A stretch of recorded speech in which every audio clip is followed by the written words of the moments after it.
Je suis avec Aude Maillard, docteur en pharmacie, spécialisée en aromathérapie.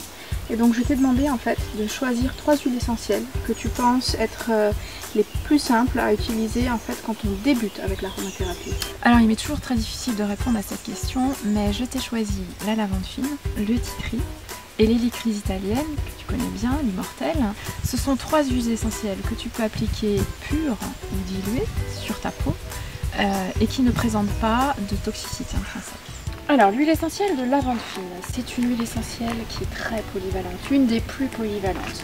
Tu peux l'appliquer sur la peau pour des problèmes dermato, des cicatrices, des plaies, des boutons de moustiques qui grattent, des petits endroits qui souffrent de choses indéterminées. Tu l'appliques pure ou diluée, comme tu veux, et elle va te soulager. Elle peut être utilisée aussi pour le système nerveux, pour calmer les palpitations, diminuer le rythme cardiaque, améliorer la qualité du sommeil. Et au niveau des précautions, donc enfants par exemple ou femmes enceintes, alors tous les sujets fragiles, il faudra toujours diluer les huiles essentielles. De toute façon c'est valable pour la lavande fine et toutes les autres bien sûr. Et puis certaines d'entre elles vont être contre-indiquées pour ces sujets-là. Donc dans le doute, là la lavande fine on peut l'utiliser chez l'enfant, chez la femme enceinte, chez la femme qui allaite, mais toujours diluée au moins à 20%. L'huile essentielle de titri. C'est une huile essentielle géniale pour son pouvoir anti-infectieux sur les bactéries, les virus, les champignons.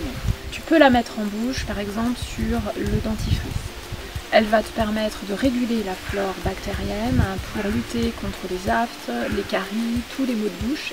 En plus, elle blanchit l'émail. Donc tu mets une goutte sur ton dentifrice pour l'application. Tout simplement. Par ailleurs, c'est l'antiseptique de ta trousse d'urgence. Tu tombes, tu as une plaie, tu la laves à l'eau savonneuse et tout de suite après tu mets 1, 2 ou 3 gouttes de titri selon la surface de ta plaie. Pure, surtout pure, pas d'huile végétale. Et ça ne pique pas? Ça ne pique pas. En plus, elle est antalgique. Elle va te désinfecter, elle va soulager ta douleur. Alors l'huile essentielle d'immortel. Elle a quand même un joli nom, hein. Il faut quand même apprendre à quoi elle sert. Cette huile essentielle, elle a une valeur thérapeutique inestimable. Dans certaines circonstances, à savoir le traumatisme et la contusion. Elle va, lorsqu'elle est appliquée le plus vite possible sur une zone qui a été meurtrie, elle va éviter la constitution de la bosse et du bleu. Tu l'utilises pure sur la peau? Oui, elle s'utilise pure, c'est comme ça qu'elle est magique.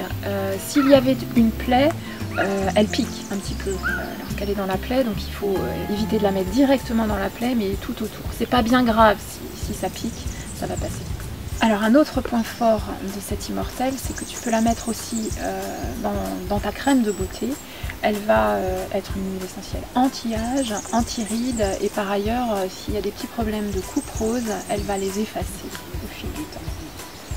Voilà, alors ça c'était un petit zoom sur 3 huiles essentielles, mais il y en a plein d'autres.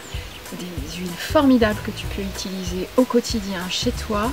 Donc il faut s'entourer d'ouvrages et de conseils pour se rendre compte que l'aromathérapie c'est vraiment que du bonheur.